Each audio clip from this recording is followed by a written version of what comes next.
Okay, so we'll get started. Just do a quick round of introductions of our team here, our support team for Farm to Preschool here in New Mexico. I'll get started. My name's Elena Paisano. I'm a contractor that's working with the Department of Health and ECECD to help support the growth and development of Farm to Preschool here in New Mexico. My background is Farm to School nationwide, and so I worked with a lot of communities on just getting started or maybe advancing to the next level around some of your Farm to Preschool goals. My focus is on supporting tribal centers. I'm an enrolled member of the San Carlos Apache Nation, and so I like to spend my time and energy on promoting food sovereignty as well, which is why I love Farm to Preschool. I'll hand it over to Rita. Hi, everyone. Thank you for being here for this makeup session. My name is Rita Condon, and I'm the manager of the Obesity, Nutrition, and Physical Activity Program for the Department of Health. Along with all of you, and especially our partners at the Early Childhood Education and Care Department, we work on improving opportunities for healthy eating and physical activity where children live, learn, and play. And with all of you, we work on preschool wellness policies, the Healthy Kids, Healthy Preschool Challenge, the Family 5210 Challenge, and now we're fortunate to be working with you on Farm to Preschool. So thank you for being here and participating. It's been quite an exciting time. And so I'll pass it on to Pam. Thank you, Rita. I'm Pam Mitchell, the Nutrition Program Manager for the Childhood Adult Care Food Program. So you've seen me probably, and also Lupita also probably with our annual CACFP trainings. So it's great that you all are either a pilot program or a mini grant awardee. Congratulations, and getting new local fresh fruits and vegetables and local foods into your CACFP meals. So I'll hand it over to Lupita. Hi, good afternoon. I'm Lupita Perez with Family Nutrition Bureau.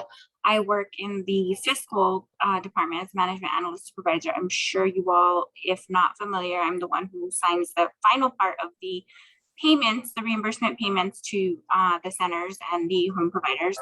So I hope this is a big success for all of us moving forward. And thank you.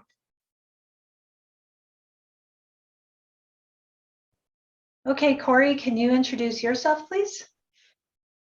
Hi, everyone. My name is Corey Vandergeest, and I'm over in Rita's shop at the Department of Health, and I'm going to be the evaluator for this program.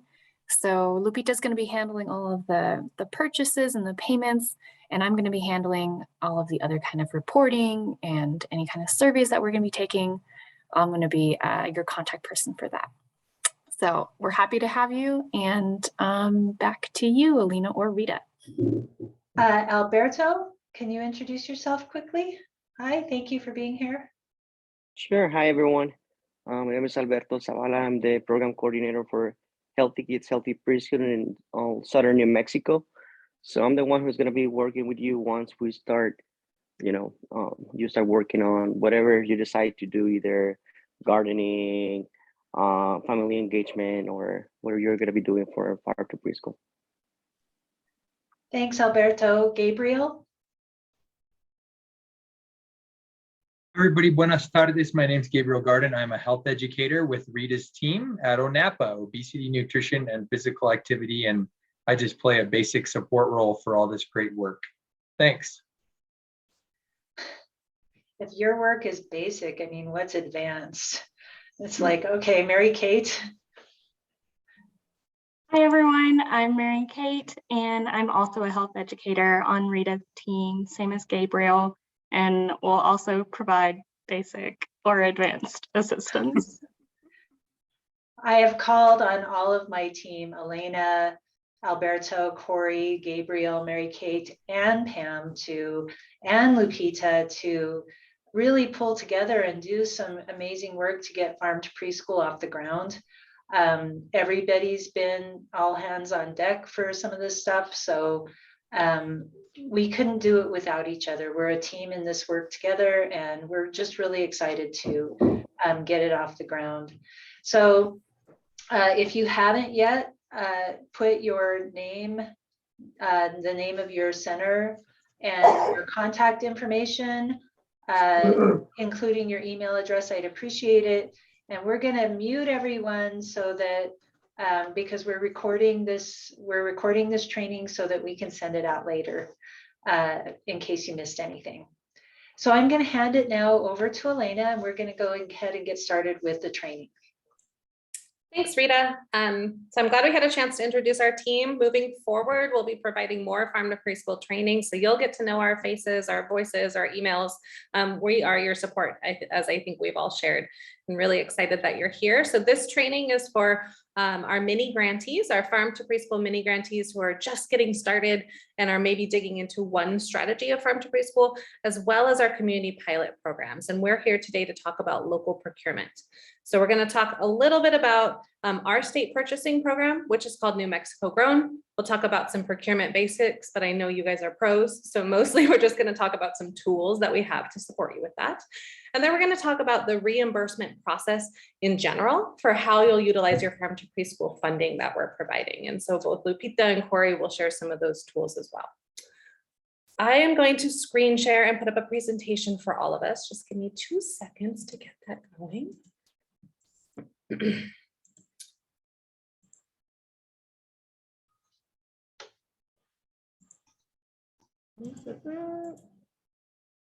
All righty. So first and foremost, I just want to say that in New Mexico, we use the term New Mexico Grown when we're talking about buying local foods and incorporating them into meals and snacks in preschools. So you'll hear us say New Mexico Grown quite a bit. You might receive requests from us around supporting the New Mexico Grown program in various ways, or attending events that are related to New Mexico Grown. So when you hear New Mexico Grown, it means local food grown here in New Mexico for purchasing by all of you to bring to the kiddos and eaters that you serve. So what is New Mexico Grown? I just kind of covered that, but I think what's really unique about our program here in the state is that it's New Mexico grown foods that span the whole plate. So we talk about fresh fruits and vegetables, but we know that there's opportunity in the future to bring in other products. We are here to talk about fresh fruits and vegetables, but included in that is products like beans, chicos, hominy, our beloved red and green chili, all these products that are really important to our communities. And the other amazing thing is that this is a program that is existing in our senior centers, serving our elders across the state.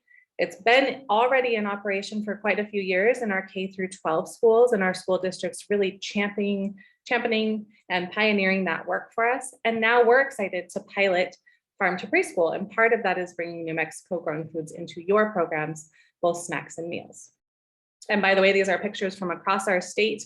So this is happening here. We have such an amazing team, and again, a lot of leaders. So part of our work will also be connecting you all with those leaders who are making it work in their communities and their centers. So it's a local food procurement program, and New Mexico Grown is supported by the state. So it's an incentive program. So the state provides funding through grant programs to currently our senior centers and our K through 12 schools. As we speak, we're in the middle of our legislative session, and part of the request there is to get funding to support what we're doing here, right? New Mexico Grown in preschools. But for now, what that looks like, it's a grant program, as I said, and that it's for fresh fruits and vegetables grown from our producers, processed by our food hubs and our aggregators, and brought directly to you. And so we'll support you in meeting that goal. There's a lot of benefits to New Mexico Grown. First and foremost, we're supporting our farmers. We have a really rich agricultural heritage here, right, around the land, stewardship for the land, relationship and ceremony with the land. And part of that is purchasing from our neighbors, our farmers, and keeping those farms farming.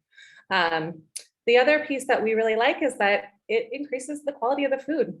Local does taste better. I'm going to say that. It's controversial, but it's really not. If you've had a local watermelon or a local apple, it can't be compared. And one of my favorite stories actually comes from Farmington schools. Those kiddos are so used to having apples from Kirby Orchard that they know when they see them on the line and they taste it, they'll say, that's a Kirby apple, or oh, that's another apple. And so they're building those preferences from the start, which means they're going to go out and seek those apples, maybe go to the farmer's market and get to know their neighbors who are producing food. There's also the opportunities that it provides around increasing participation. So for schools, we see that meal rates go up. The kids that would normally bring in their food, or their parents would provide meals, we see more people opting to purchase the district meals, which means more money in your pockets to deliver your CACFP program. It also, I think what's really unique about preschools, right, is a lot of families have choice, especially for some of our private centers. And so it might be a competitive edge to say, you know, we incorporate food from our neighbors. Might be something that some parents are really, really attracted to. It also provides long-term benefits to our state. So we're keeping those dollars circulating, we're supporting our communities, we're increasing distribution and equitable access to these types of foods around New Mexico. And in the long run, we're keeping our land, our arable land and water, growing food. We're keeping it here for New Mexicans for future generations. So I went over some of these, but why purchase New Mexico grown foods? Like, why is this such a big deal for us? The quality. I can't underscore that enough. I actually can speak to this directly. I recently purchased one of these gigantic bags of salad greens that you see in the bottom corner, and I thought, I can't possibly go through it. It lasted for almost 4.5 weeks in my refrigerator.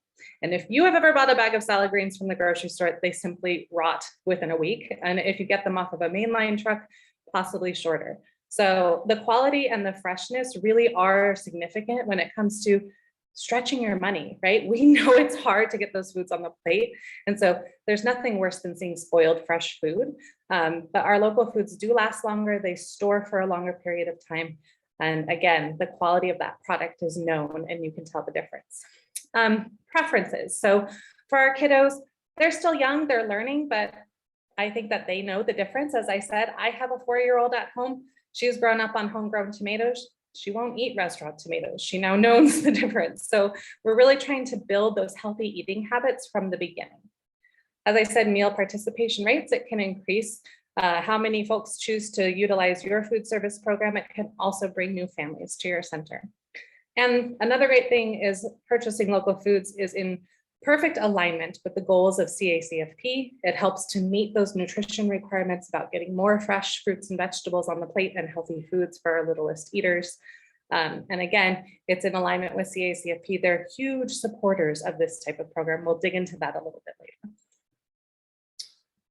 So what foods are part of New Mexico grown? So the first thing that might be a little bit obvious is that they must be grown and produced here in the state of New Mexico. Vendors must participate in the approved supplier program.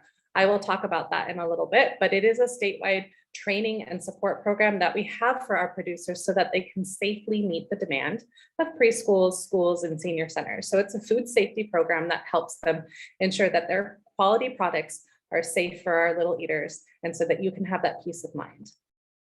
Right now, it looks like it includes fresh fruits, vegetables, grains, and herbs. It also includes some lightly processed products. So those things can include things, as I said, like frozen chili, powdered chili. We even consider the sauce, as long as it doesn't have additives into it, as an allowable purchase. Hominy, things like cornmeal, whether that's served, like you bake it into cornbread, or maybe you serve it as blue corn mush or tole, those are all allowed purchases. And we can, address questions as those come up for y'all, but I do want to make clear, most of our cultural foods that are plant-based are allowable under New Mexico grown. Not allowable is things that have been baked. So tortillas, baked goods, currently not nuts, not dairy, but I think you maybe aren't surprised to learn that the majority of your milk is coming from within our state in a lot of circumstances.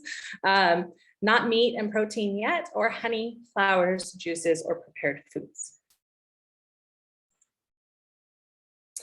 So I'm going to pause there and just ask if anyone has any questions. You can throw them in chat before I dig into the approved supplier program, but I want to make sure it's really clear that for our purposes under Farm to Preschool, we are adopting the New Mexico grown kind of requirements. And so those being that they're grown here in New Mexico, and currently we're trying to really encourage the incorporation of fresh and minimally processed fruits and vegetables. And I'm going to just chime in quickly, Elena, to remind people to put their contact information, their name and their center name in the chat. And also really encourage you, you're familiar with buying food for CACFP, but if you have any questions at all, to put those in the chat as well. Thank you. And we will look at those as we move through. I am going to keep going just so that we respect all of your time. It's the end of a long day, I know. So, all right. So the next piece we're going to talk about is the approved supplier program.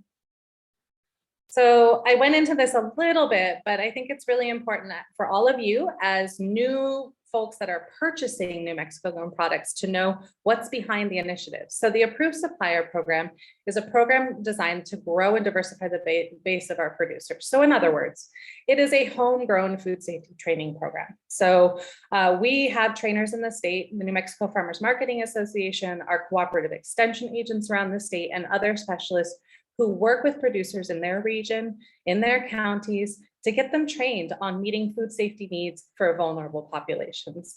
And these are folks that are experts, they're committed, they're community members, and they really want to see the program grow. So it's a New Mexico specific program. And again, we have trainers all over the state. So we have bilingual trainers. We're really trying to diversify the number of producers we get in the program. And so as we're working together this year, if you have a farmer in your community and you're like, hey, they're not on the list, which we'll talk about the list, you can reach out to them or reach out to us and we can help connect them. We would love to help connect new producers in. That is the point of this program. So we will dig into the list in a minute and I'll talk a bit more about it. But again, I just want to clarify that it is a food safety program for individual farms as well as food hubs around our state. So why should you use the approved supplier list? So the approved supplier program is a training program, and coming out of it every single year, we have a list. Currently, the list has about, I want to say 56 producers on it. It might have grown. I hope it's grown. And that means those are folks that have gone through the training program. One of those trainers saw a farm food safety risk plan and they said, this is great. We totally support you. We trust your food. We're going to say that it is safe for our communities to purchase. So it helps to ensure, again, the food safety, which that's things like foodborne illness, that's things like contaminants, that's making sure that produce is handled properly when it leaves the field, when it's packed, and when it's brought to you. And so again, it is required within the program. So our state administering agencies, in this case, ECECD and DOH, we're requiring it because we really want to make sure that our local food is safe and that we're helping our farmers to grow their business and marketing skills by entering these new markets. So if you are trying to utilize New Mexico grown, you might be like, okay, how am I going to get this going? Well, our first step is going to be to look at the approved supplier program list. And I will share that with you in just a moment. We have a screenshot so that we can explore it. The second thing, so you might look on the list and you might decide to call an individual farmer because either you recognize them or you see that they're in your community. You also can call a food hub. Currently, I think there's about 8 food hubs that are included in our approved supplier list. And a food hub is a center that takes all the products from farmers in a region and they aggregate them. So they bring them together and then they can offer you a bigger product offering. So whereas you might call every farmer and they might say, oh, I have 3 things, I can give you apples and chili and maybe some dried corn. And they're like, oh, we were really looking for apples and cucumbers and melon.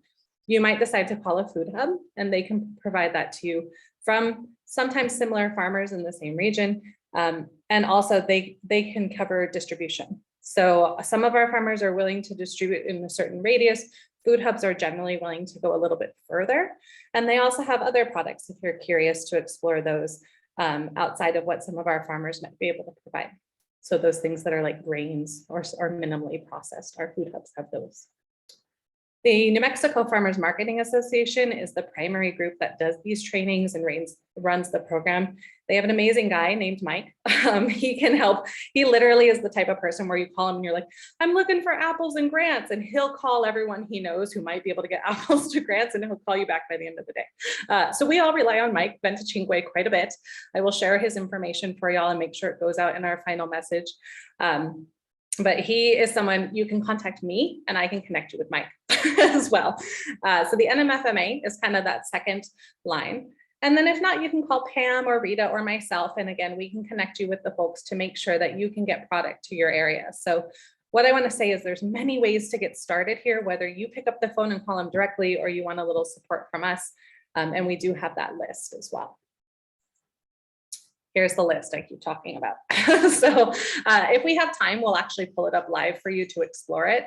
But what I want to call out is that it'll have our farms listed here under the vendor column.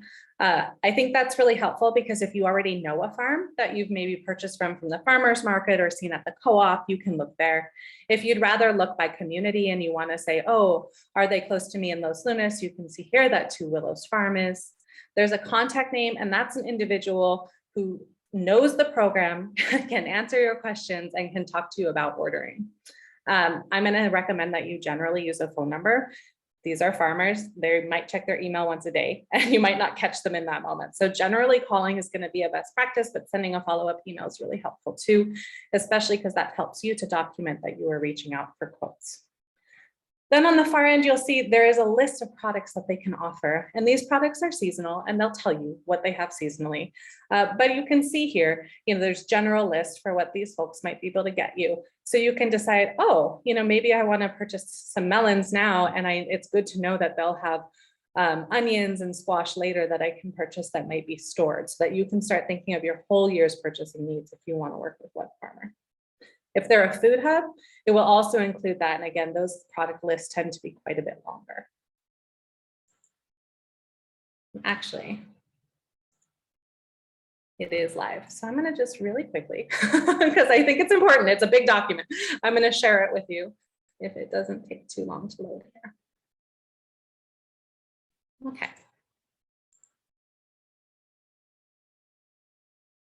Here we go. So, and I'm going to look at it by region. So you can look at it by region or by community. These are the SNA regions. So they generally are going to look at quadrants of the state.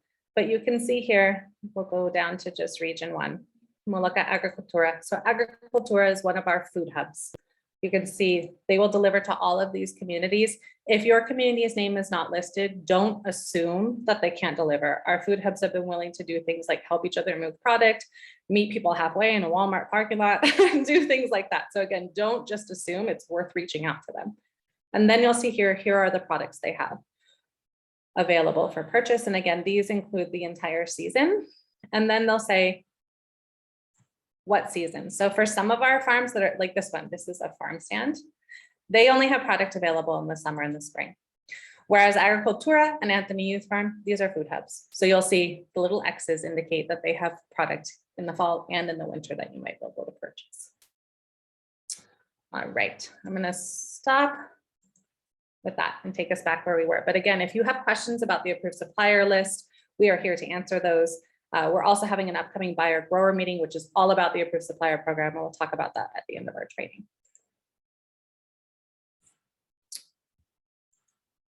Again, I know you are all procurement experts, so I'm not going to preach to the choir, but we want to give you a few reminders and also let you know, some tips for making it work with our local vendors. So this is just a good way of reminding ourselves, how are these local foods going to come into the plate? And I want to say, we work with the approved supplier program. You might even be able to find some of those products in retail. And what that looks like in our state is generally, if you have a La Montanita co-op available in your community, they are on the approved supplier list. So you can go in there and you can purchase things from them. And you can do that in a retail experience if that's something that you're used to. You can also work with some of our distributors. And right now that currently looks like our food hubs. I know Pueblo Foods is a distributor that's moving some product throughout the state as well. And then we have, as I keep talking about, our food hubs and regional aggregators. And so those are folks that bring together all the products in communities and can market them and provide them to you, often in one invoice, in one purchase, if that's something that you're interested for. But all of these folks are sourcing from our local farmers, right? Our local food producers, and bringing it to you through one of these channels. So there's lots of ways to get the local food to you. But the primary thing is that it is still supporting our local farmers. And when you work with our food hubs, for example, those are still very valuable to our farmers to purchase from them because they provide services that are necessary for some of our smaller farmers to get their product into institutions like you. All right, so real quickly, just to touch on a reminder, the USDA are the folks, right? The federal agency that operates the child and adult care program. So they're the ones that we rely on for those CSEFP funds. They are huge supporters of farm to school, farm to preschool, local procurement, and they actually have numerous documents available that we can share with you that help to show, ways that they recommend getting local food in. They believe that, farm to school uplifts the principles of procurement. So, right, if we're buying from New Mexico, well, we're certainly buying American first and foremost. We're inspiring competition in our state, and there's ways of ensuring that in the way we outreach to our producers. The approved supplier program list is one of those things. Some of the other, principles that we look at are just that our vendors can be responsible and responsive. Again, by working with our approved supplier program, we're ensuring that. And then depending on where you're located, if you're a tribal center, you might have different regulations. We can work with you on identifying those. But generally speaking, we are supporting and uplifting all of those existing procurement principles with farm to preschool. So I think for most of us, you're going to be doing micro purchases or small purchases. So I'm not going to spend a lot of time talking about procurement and competitive bids because you guys are small centers for the most part. The other fact is, we know that your mini grant amounts are under a certain threshold, and so you're not going to be triggering a formal procurement process. So I'm going to focus my energy on the side that says informal and micro purchase. And the reason why this is important is that we know that you might have different thresholds depending on the community that you're in, or if you have a sponsor organization, they might be the one to determine that. But generally speaking, in New Mexico, we're looking at purchases that are $5,000 and below fall under our micro purchase threshold, which means we just need to document when we do purchasing. We don't have to go out for competitive bid. We need to document when we call. So for example, you might say, I'm going to go and I'm going to source some tomatoes because I want to serve those. My kids love cherry tomatoes. So you might go to the farmer's market. You might see, oh, there's someone from the approved supplier program available at the farmer's market. Great. How much can they give me cherry tomatoes for? Jot that down and then call up La Montanita Co-op because they can deliver to you. Jot that down, and that's sufficient. We would recommend that you do that 3 times if you're looking at a higher purchase, but if it's a micro purchase, you just need to record what you're doing. We have some tools available for you, which I'll share at the end, but we have a micro purchase log. Actually, yeah, I'll share it at the end because it's embedded in the presentation, but there's a micro purchase log that you can use. You can put it right in your farm to preschool binder and you can write in there, I called, farmer A, farmer B, I went with farmer A. And that way you don't even have to worry about the procurement. Again, we're here to support you with that. But why I wanted to share the thresholds with y'all is just really to remind you that it shouldn't be a barrier. Procurement should not be a challenge for what we're trying to do here. The process of purchasing might be a little bit of a challenge, and we'll help you with that. So here's some general steps for procuring our local food. So step 1, you might decide that you want to define local for your program. So that might be you and your staff, or even some families that are like, I'd really like to see that we try to purchase from our county first. And so you could say that, and you could look at vendors that are in your county, and you might have to go a little further, but it's just good to set a goal for yourself. For our purposes, we say anything in New Mexico, but again, encourage you to look at that for your own values.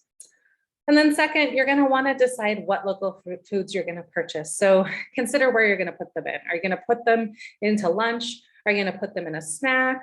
So you might be able to serve them whole, or do you want to do a cool tasting lesson as part of your nutrition education?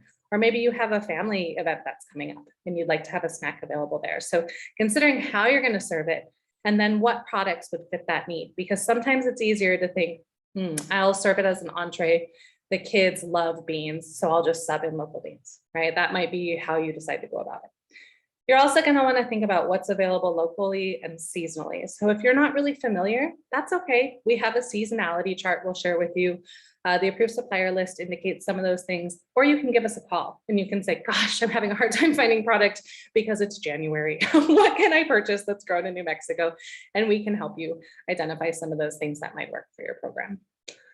The third thing is, you want to look at how much product that you're going to purchase. So you might say, oh, we'll just try out this new apple variety one time.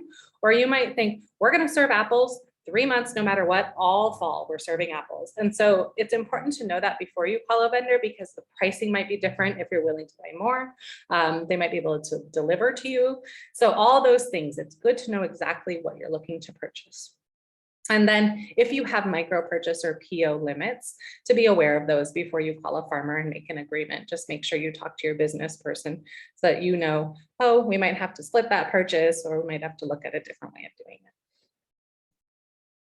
Then you're going to want to outreach to those local producers from the list. And so again, looking at if they're already on the approved supplier list, that means that they've been working with schools, most likely, maybe senior centers in your community. So that could give a really good opportunity for you to build a new relationship with them. And then what products that they can offer to you and if they deliver. This is one of the main things that people have a really hard time with, to be very honest, is figuring out the delivery thing. And so when you call someone and they say, I can't deliver, it's always worth, again, kind of asking a second question, like, how far can you deliver then? Is there another market that you go to?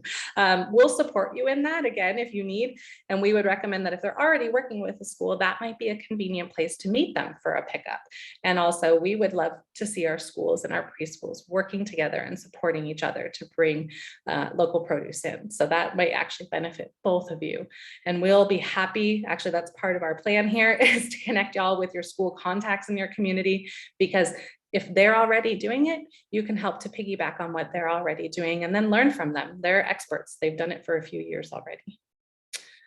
And then you're going to make your purchase, right? And I think the really important things is that you make sure you get a proper invoice. And Lupita is going to talk about what a proper invoice looks like, but we do need documentation.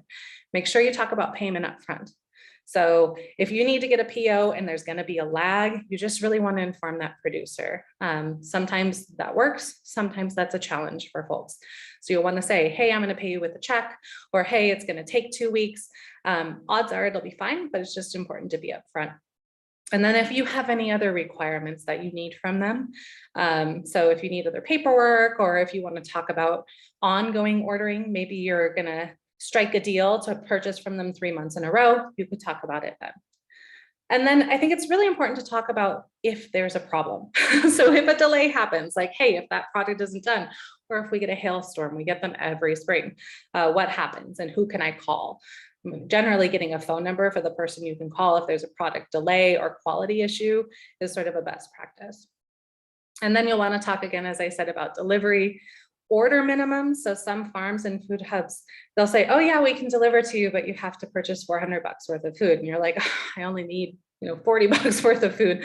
You'll want to talk to them about that before you get too far down the line. And again, this is where we might be able to help you connect with the school or another institution who already meets that order minimum. So you could piggyback on their order and go pick it up at their center. And then again, like I said, contingency plans. I can't underscore enough, both on your side and theirs. Make sure you have a contact, because I have heard farmers also waiting to drop off product in like school parking lots, and that's never good. So knowing that who's responsible for the purchase on both sides, you have cell phone numbers so that you can let people know if things go awry. All right, I'm gonna stop there. And again, if there's any questions about anything I covered, feel free, put them in the chat or go ahead and just chime in, use your little Zoom hand, and we'll make sure that we call on you. Otherwise, I'm going to hand it over to Lupita to get us started looking at some of the process and tools. But before Lupita chimes in, Lupita, thank you. I just want to say thank you, Elena, for telling us all that. And to say this is a uniquely human process. It's not getting your foods delivered in a truck or in a delivery. It's not going to a store and putting it in a cart and paying for it that way. Some of it might be direct from a farmer to you, and there's some of that working it out as community members or farmers and buyers working together to get their goods into your center. So you highlighted that. I think that it's really important that we're adaptable and flexible and know that it looks different than getting your food delivered in a truck or going to the store and buying it that way. Absolutely. And I just want to say, from our bias, we think that's a good thing. Getting to know your farmer is so important. And for the kids, sometimes it makes the difference. So you might learn from that farmer that they're willing to stop by your center, or they have some pictures that they could share. So having that actual personal relationship might make your efforts that much stronger and make the kiddos have that much more impact through what you're doing. Oops, Miss Lupita, I'll pass it over to you.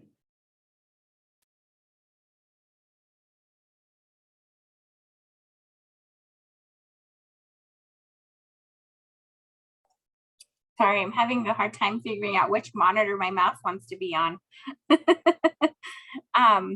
Okay, so just to start off, Alina did mention that I would tell you what an ideal, I don't want to say a perfect receipt / invoice looks like, because every receipt is going to look different, and it's going to always vary from whoever you purchase your products from.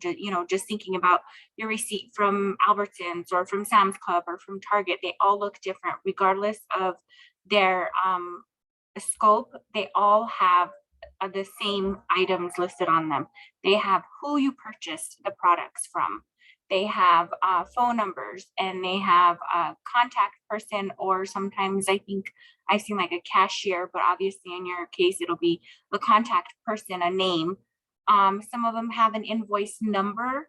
I know that with the state, when we submit our invoices, we do have to make sure that our vendors do submit an invoice number on there. So if they send in a generic invoice and it says nothing on there, we do have to kick it back. So just make sure that these are items that you do take into consideration, that it does have an invoice number.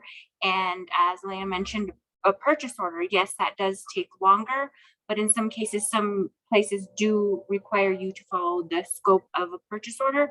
So when you do or have to follow the scope of a purchase order, make sure you have the purchase order number listed on your invoice or / receipt. And then you're going to also make sure that it obviously has what you purchased and how much you purchased it for, how many of XYZ, and always check their work to make sure that they're charging you correctly. Because, if you purchase more than one item, they might not, they could either 1, undercharge you, or 2, overcharge you. And that we don't want that either. So, and then make sure that they're charging you for the correct item. I know that I've gone to the store and purchased green onions, and they'll charge me something completely different from green onions, or like parsley and cilantro, completely in the same section. And so I don't know why some people still can't get them correct. So just always make sure that you have the correct item that you're purchasing, quantity, amount, name, number, contact information on there, so that we don't have to kick it back to you, and we don't have to wait longer to reimburse you, is what it all comes back to. So all in a nutshell, all of your receipts are going to get sent to Miss Pam, and Rita has listed her email address in the chat box, so you guys can document that. So all the receipts are going to go to Pam by the 15th of each month. So if the 15th lands on a Saturday, like this month, for example, please get them in by Friday, just so that it gives Pam and her team the time to be able to get together in group on Monday and divvy up the work, or decide how they're going to process this, because it's one person reviewing the bulk of the items, or it could be 2 people reviewing the bulk of the items. And we want to make sure that the process is expedited to get money to you all. And one thing to remember with that is some of you are under an organization that we actually pay, so the money won't go straight to you. So for example, if you are with, I'm going to pick on Southeast New Mexico, since I see you in the chat box. If Southeast New Mexico, we actually pay Southeast New Mexico directly. So in that case, you would need to make sure that not only that you're in contact with them to let them know that, hey, Lupita or FNB is sending in a payment. It's going to be with this payment run or whatever, so that you guys know that that money went through on that time. And I will be in contact with, I can be in contact with the person in the email with you all and with your organization, so they know that that money that I'm sending is not for the providers or for the centers directly in terms of the bulk money. And then once Pam receives and reviews the invoices, she will be sending me the approved receipts and invoices, and we will process the payments. I'm not sure how many of you are aware, but we process 2 payments a month. Special months like the end of the fiscal year, state fiscal year, and in November, December, because of the holidays, we do try to get in an extra payment run, but it's going to be the second payment run of every month. And if you all need a list of when those payment runs are, I will gladly send that to you.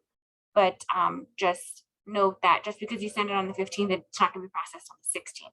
So it's going to take a few days right after that. And if at any time you will have questions between the 1st and the 15th, or even after the 15th, feel free to reach out to any of us, myself, Pam, and we will try to assist you as best we can.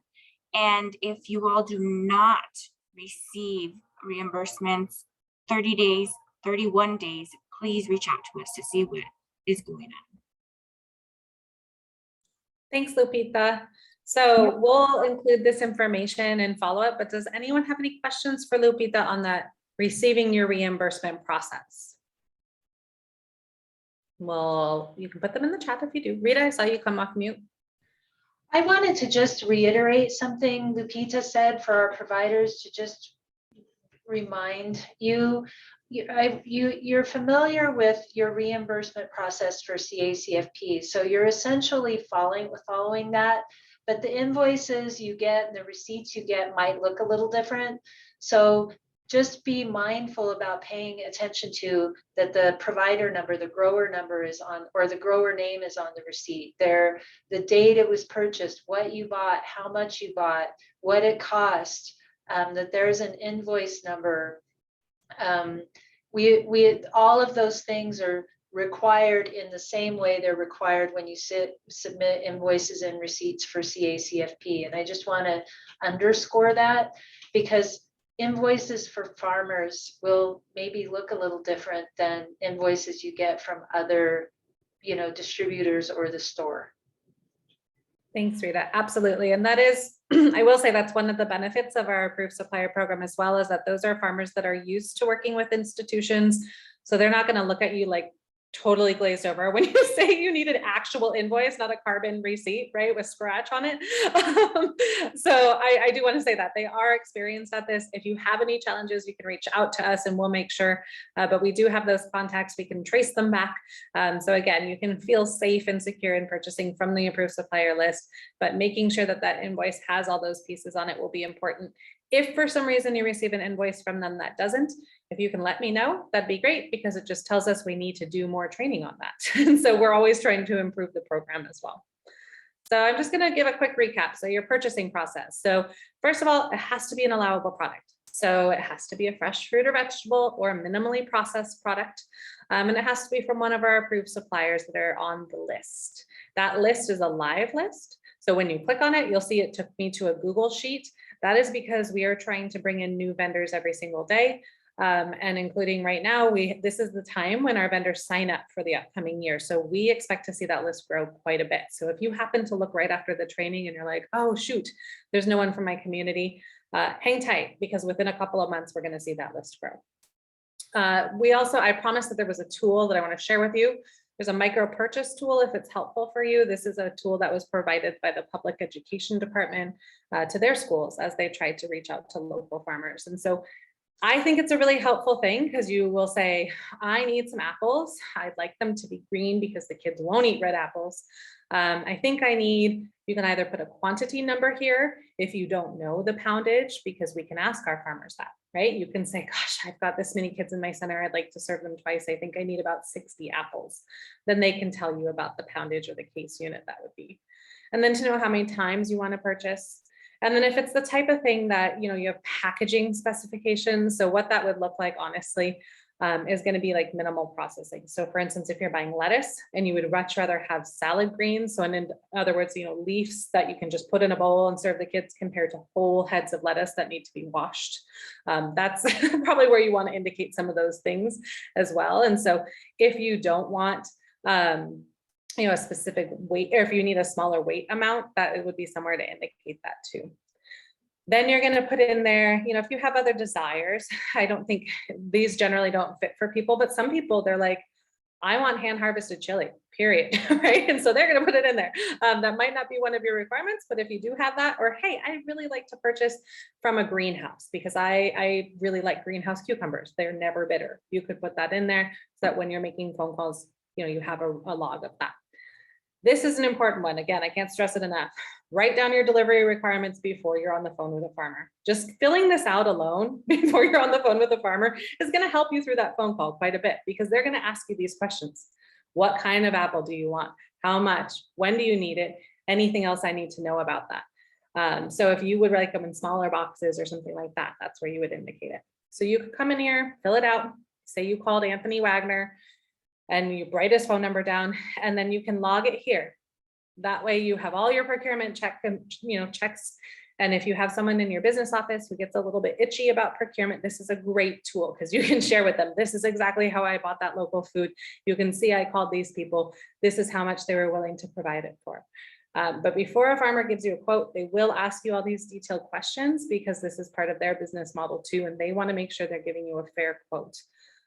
We'll talk about this in a minute, but they're going to build in the delivery costs. They're going to build in packaging costs.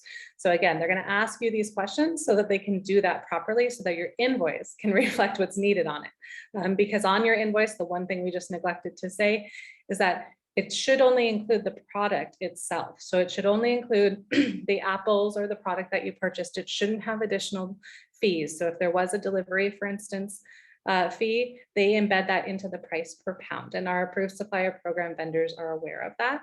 But if your invoice had a separate line item, that might get kicked back to you because the funds are specifically for those products, not for admin. So that's just one important thing to look at. So this is a tool that will be available to all of you. And if it's helpful, great. Again, I think it's really great just as a way to prep for talking with our farmers as well. All right, and then the next step is that you're going to document those purchases after you made them using our farm to preschool expense tracker. And my friend Corey here is going to talk about that and share it with you in just a moment. And then again, all purchases, you have to have an invoice and it has to be a paid invoice. So you can't get an invoice for a delivery that's going to come that isn't, doesn't come out to the final purchase and indicate that you purchased it with a check or a card and it's zeroed out. I can't tell you how many times we actually see this. Like it's a common thing with farmers particularly, that they don't send the final paid invoice. So again, we've done that work with them, but make sure that that's indicated on there. Keep the original. You're going to scan it. So you can take a picture of on your cell phone and email it or use a scanner to get it to Pam, but keep the original somewhere. That's just good practice for CACFP in general. And we want to make sure you're holding on to these receipts in the same way. Okay. Oops, sorry. Miss Corey, I'm going to hand it over to you. All right. Hi, everybody. Again, I'm Corey. I'm going to be doing evaluation for this program. So when you see me, you think reporting, okay? So I'm going to share my screen and we're just going to go through an example of how to use this tracking form. So Alina, I'm going to stop your screen sharing, okay? Just a forewarning. And let me pull up the expense tracker. So when you are submitting invoices to Pam's team, we also need you to fill out this tracker, okay? It's an Excel spreadsheet, but when you open it up, it's going to look like this. It's going to open up to the instructions page. You guys can take a look at this later. I'm basically just talking through all these pieces. I think the most important part is if you haven't worked with Excel spreadsheets a lot, and that's totally fine, we've all been there, you might ask yourself, where the heck is the actual tracker? I've got the instructions. Where's the table? So at the bottom of the screen, there are different tabs here. That's because we have 4 different pages in here. So you can see my arrow. Let me make this a little bit bigger. Can you guys see it? Like that? Thank you. So we've got these second and third tabs here. That's where our trackers are. We've got one tracker for food, New Mexico grown food, and then one tracker for everything else. So we'll go through and we'll do an example of each of these. So here's what the table looks like. We'll go through and do an example. There's also an example here already for you if you kind of forget what was going on during this training. So like Alina said, you should have your invoice in hand. If you don't, that's okay. Sometimes it happens. Let's say that today you made a call to, Kirby Orchards and you placed an order for apricots, but you don't have the invoice yet. We want to know the date, but let's say you don't have the invoice. You can use these drop down arrows, and there's an option here that says date order was made. So I'm going to select that option. I'm going to put in today's date. Okay. And, like I said, we don't have an invoice in this example. If you did, you would put that number in. For now, let's say that when I get that invoice from Kirby Orchards, I'm going to come back to this spreadsheet and put that invoice number in. Okay. It's really important that we have that number in addition to the invoice copy that you're going to be sending over to Pam. So supplier here, that really just refers to those farmers, those food hubs that we're going to be purchasing from. When you click in this cell, I'm going to make it a little bit bigger even, you can see that there's this little arrow that pops up. That's a drop-down menu. You click there, and we've got all of our approved suppliers already listed here. And so you can just scroll down. We're going to go with Kirby Orchard. They're right here. And you move on, right? But Alina mentioned that we're always getting new farmers, new suppliers. And so it could just so happen that you don't have the most updated version of this tracker. And you're like, man, I know I just talked to that farmer. I got off the phone with him and he said he was an approved supplier. I know that's true, but I don't see him on the list. So I'm going to scroll down and put other, please specify. Okay, and when it says other, please specify, we do want to know who that farmer is. So if you scroll over to the notes section, it says, if you selected other, please specify here. So let's say that farm is called, Harvest Farms. Who knows? And you just put down the name of that farmer. Okay. But in this example, I'm going with Kirby Orchards. So let me go back. Okay. Kirby, where did you go? There we go. Kirby Orchards is up in Farmington. They have beautiful, so many trees. I hope if you guys are over in Farmington, definitely check them out. In the product section, we've got another drop-down menu. Like Alina said, there are some products that we cannot purchase with New Mexico Grown Food Program. So, you're not going to find tortillas or other baked goods in this list. Let's say that we're buying apricots. You can go ahead and select apricots. We're going to have a unit with a drop-down arrow again. So, if you're buying those apricots in a bag or an ounce or a pound, you go in and select the unit that you're purchasing this in. So let's just say that we're going with bags. And actually, let's look at this giant red box that's kind of yelling at us at the top. This is just a reminder. You guys heard this a couple times from Alina already, but there are those baked goods, those nuts, dairy, meat products that we just can't purchase. And so there's a nice reminder for you all at the top of things that you cannot purchase in this program. And really, that's just because we want to make sure that we're feeding our kids really healthy, nutritious foods. We're teaching them from an early age that like apricots and green beans are actually yummy and delicious, and hoping that they can eat them for the rest of their lives, right? So once you fill out the unit, you're going to go in and put the price per unit, which you'll get from your invoice or from your order form. Let's say that's $6 per bag. Your spreadsheet is going to automatically calculate the total price once you put in the number of units, right? So let's say that we're actually buying 10 bags of apricots, and that total price is going to automatically calculate. So like Alina just said, Alina, thank you for going over all this information. Repetition is always key, right? We should not be listing transportation as a separate line over here. You're going to put apricots on one line and then maybe cucumbers on another line, but transportation should not be its own line. Transportation should be included in the price that the farmers give to you. Okay, and so that shouldn't really be an issue for you guys. The farmers should know transportation, processing, all that stuff goes in price per unit. But this is just a reminder for you. It's up here at the top in this red box. And then we also love for you guys to tell us, what's this amount in pounds? I know that when y'all are doing meal planning for CACFP, you have to know the number of pounds from your USDA food calculator. So go in and add in the number of pounds as well. And that's it for this section. If you have any notes, feel free to type in some notes there. And then you'll see there are a couple more columns, but this is not for you. We've got 3 columns here that are specifically for ECECD's use. That's just to help us track, tracking those purchases, making sure they're allowable, and then making sure you got paid. Whew, okay, that was a lot. But I hope it was pretty straightforward. I'm going to pause here for a second and see, does anybody have any questions so far? Rita, I see your hand raised.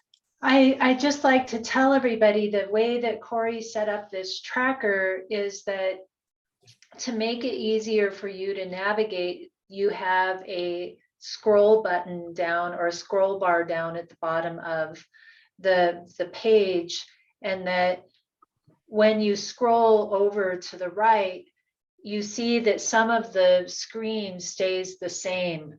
And so you always see the invoice date, the number, and the grower, but then all these other things, they kind of move behind those fixed columns. And I just want you to know how to navigate that. You can use your arrow buttons on your keyboard, or you can use that little bar at the bottom of the screen to scroll over to the right. Thanks, Rita. That was really helpful. Anybody else, any questions? Feel free to. I have one addition, which is just to say, Corey, you mentioned earlier, if your farmer is not on the supplier dropdown, then you would make sure to indicate that in the notes column, because again, we will try to update it as quickly as possible, but it's possible that they're not on the dropdown. So you do want to indicate their farm name in the notes. Exactly. Thank you for that. And that can also happen for the products, just in case it's not listed. Sometimes there are mistakes. So anytime you're selecting other, please write down what that is in the notes section. Okay, if you guys have any questions as I keep on going, feel free to pop them in the chat or interrupt me. That's totally fine. I am going to really quickly show you all the tracker for other purchases. So anything that's not food is going to go in this other tab down here at the bottom. It looks very similar to what we just covered, so I'll go through this kind of quickly. So let's say I bought some, hoses and some gloves for our garden. Maybe I did that this past Sunday. I'm going to enter in the date. I'm also going to put in that receipt number or your invoice number. Put in the supplier. Let's say I went to Ace Hardware. And hoses and gloves. Okay. So here's an example of, we're buying multiple items on this one day. So please make sure that one item is listed on each row. You're going to have to go through and kind of copy and paste the purchase date and the order number and the supplier, just to make sure that each row has all the information you need. And you'll also notice that there aren't any drop-down menus here. This is because you're welcome to purchase from Walmart or Ace Hardware or Amazon, whatever is best for you. So this spreadsheet's just going to be a little bit simpler to work with. Please put in the unit like we did the last time, and then put in the price per unit. Let's say those hoses are $9.99 and a glove is maybe $5.99. Put in the number of units. Maybe you ordered 2 hoses and 10 gloves. The total price is going to auto-populate for you, so that should be pretty easy. And then in the notes section, you can share any notes if you'd like. That's totally optional. And then we've got, again, a couple columns here for ECECD, and you guys can just totally ignore those, okay? If they're kind of grayed out like that, just totally ignore them. So one thing I want to note about, purchasing things that are not for food is that we want you guys to list taxes and shipping on a separate line, right? So you're going to get reimbursed for those taxes, for that shipping, but that just means that we have to put it on a separate line, okay? And then lastly, this giant orange box, one more reminder, this spreadsheet and your invoices or receipts are due to ECECD on the 15th of the month. Okay. And then, just for y'all's convenience, I know you're going to be using this tracker while you're kind of planning out all your meals. And so if you want to hop onto that food buying guide calculator from the USDA, we've got a nice little button here that will take you right over there. But that is basically it. Any questions from anybody?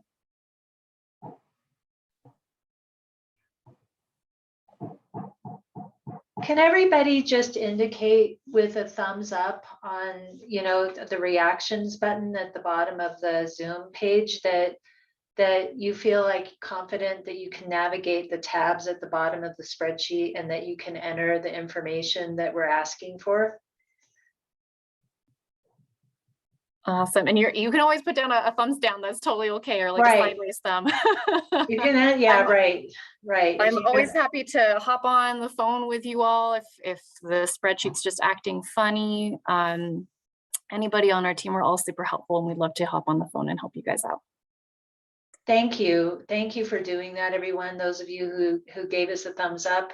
We were really intentional about how we developed this tool to help us track purchases and make it as easy as we could for you to complete. So thanks for letting us know. All right, folks, that wraps us up today. I do want to share an exciting event that's happening. So on February 2nd, we're having the New Mexico Grown Buyer Grower meeting. So for all your New Mexico Grown questions, or if you don't quite understand the approved supplier program, or you would just like an opportunity to meet some of those vendors, I invite you to come. It's from 2 to 5. It's going to be on Zoom. Registration is required. Hopefully you already received this notice. If you haven't, we will make sure that this gets sent out to you tomorrow morning. You'll see this flyer in your email, either from myself or Pam or maybe Corey.